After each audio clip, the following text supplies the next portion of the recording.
তবে কি পুরোপুরি বিফলে গেল বন্ধু ট্রাম্পের সাথে নরেন্দ্র মোদীর বৈঠক? পরিস্থিতি যেন তেমনটাই ইঙ্গিত দিচ্ছে। কেননা ট্রাম্পের দেয়া হাতকড়া শিকল এবারও পিছু ছাড়ল না ভারতীয়দের। তৃতীয় দফায় হাত পা বেঁধে আবারও 116 জন অবৈধ অভিবাসীকে ভারতে ফেরত পাঠিয়েছে যুক্তরাষ্ট্র। একটি মার্কিন বিমান অভিবাসীদের নিয়ে পাঞ্জাবের অমৃতসরে অবতরণ করেছে। এ তথ্য নিশ্চিত করেছে ভারতের স্থানীয় বেশ কয়েকটি গণমাধ্যম। সংবাদ সংস্থা পিটিআই বলছে, 15 ফেব্রুয়ারি রাতে আমেরিকা থেকে ফেরা এক অবৈধ অভিবাসী দাবি করেছেন তাদের হাতকড়া পরিয়েই বিমানে আনা হয়েছে। শুধু তাই নয়, ওই অভিবাসী বলেছেন তাদের পায়েও বাঁধা ছিল শিকল।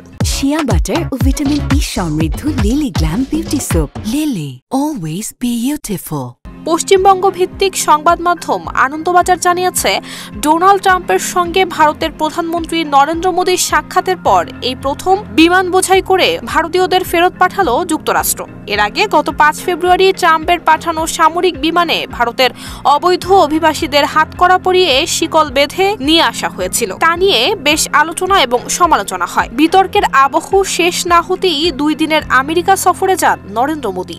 ট্রাম্পের সঙ্গে বৈঠক করেন হোয়াইট হাউসে। এদিকে সংবাদ মাধ্যম এনডিটিভিকে আরেক অবৈধ অভিবাসী জানান, বিমানে তাদের হাত পা বেঁধে রাখা হয়েছিল, তাদের মোবাইলও বাজেয়াপ্ত করা হয়।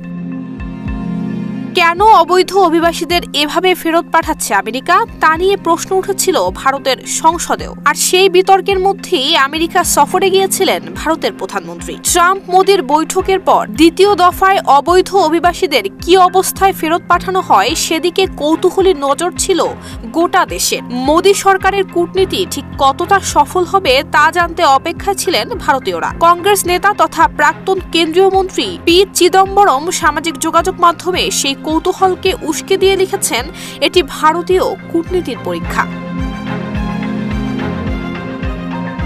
এই কৌতূহলের মাঝেই 15 ফেব্রুয়ারির রাতে মার্কিন বিমান বাহিনীর C-17 গ্লোবমাস্টার অবতরণ করে পাঞ্জাবের অমৃতসর বিমানবন্দরে।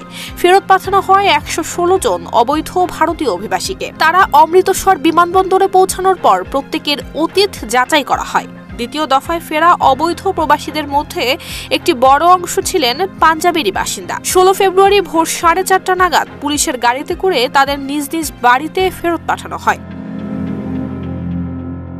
নুসরাত জাহান মেহেক, ঢাকা পোস্ট।